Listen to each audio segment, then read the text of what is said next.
Cara mengecek nama kita apakah terdaftar sebagai peserta P3K 2022 bagi tenaga kesehatan.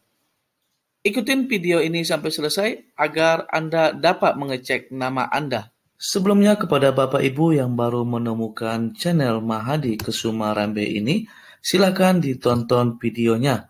Saya meminta agar channel ini berkembang dan saya semangat membuat konten-konten seputar perkembangan Bapak Ibu dapat meng-subscribe, like videonya, dan jangan lupa berikan jejak dengan mengkomen. Dan klik loncengnya agar Bapak Ibu mendapatkan updatean terbaru yang kami berikan. Terima kasih sebelumnya saya ucapkan. Pertama, silakan kunjungi webnya dengan alamat nakes.kemkes.go.id/P3K2022. Selanjutnya, masukkan NIK Anda.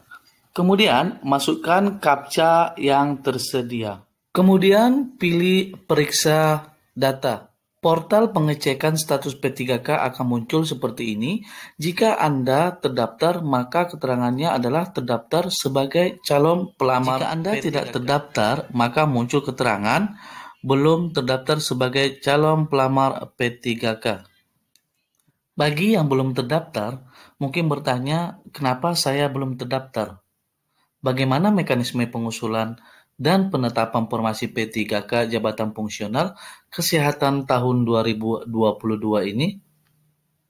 Pengusulan formasi dilakukan oleh instansi pusat dan instansi daerah melalui e-formasi disertai surat resmi dan pertanggungjawaban mutlak dari pejabat pembina kepegawaian PPK instansi kepada Kemenpan RB. Poin yang kedua adalah pengusulan formasi berdasarkan kebutuhan prioritas SKM atau kebutuhan real ABK dan kemampuan fiskal instansi. Kemudian ketiga adalah formasi ditetapkan oleh Kemenpan RB berdasarkan usulan instansi di e-formasi sesuai hasil validasi dan rekomendasi dari Kementerian Kesehatan. Selamat ya bagi yang sudah terdaftar P3K tahun 2022 ini. Selanjutnya, apa yang harus dipersiapkan? Apa saja berkas yang harus dipersiapkan untuk dapat mengikuti dan mendaftar seleksi P3K Jabatan Fungsional Kesehatan? Yang pertama adalah pas foto dengan latar belakang merah format JPEG dengan ukuran maksimal 200 KB. Yang kedua adalah surat pernyataan dengan ketentuan sebagai berikut.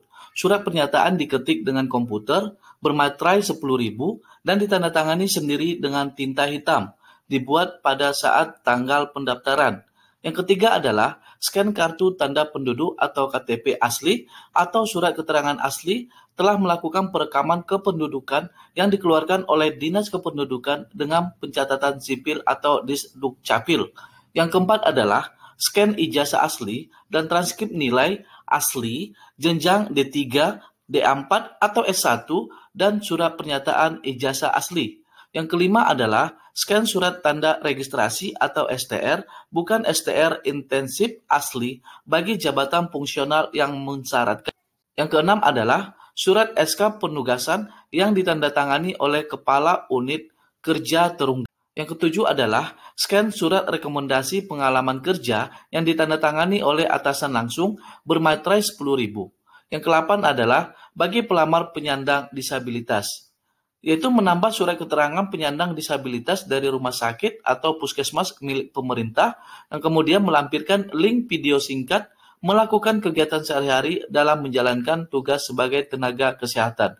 Berarti ada satu poin yaitu melampirkan link video singkat kita tentang sehari-hari dalam menjalankan tugas sebagai tenaga kesehatan.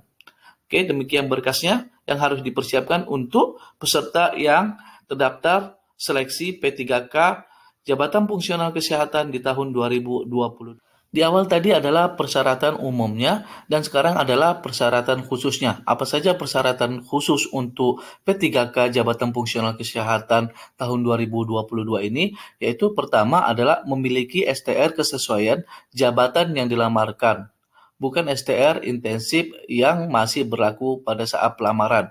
Yang kedua adalah bagi pelamar yang mensyaratkan STR, wajib memiliki pengalaman dihitung dari masa kerja. Yang pertama adalah paling singkat 2 tahun, kemudian 3 tahun untuk jenjang muda, kemudian 5 tahun untuk jenjang madya sesuai dengan jabatan yang dilamar. Kemudian bagi pelamar yang tidak mensyaratkan STR wajib memiliki pengalaman dihitung dari masa kerjanya berasal dari paling lama 3 tempat bekerja yang berbeda, yaitu paling singkat 3 tahun untuk jenjang terampil yang pertama, kemudian 5 tahun untuk jenjang muda dan madya sesuai dengan jabatan yang dilamar.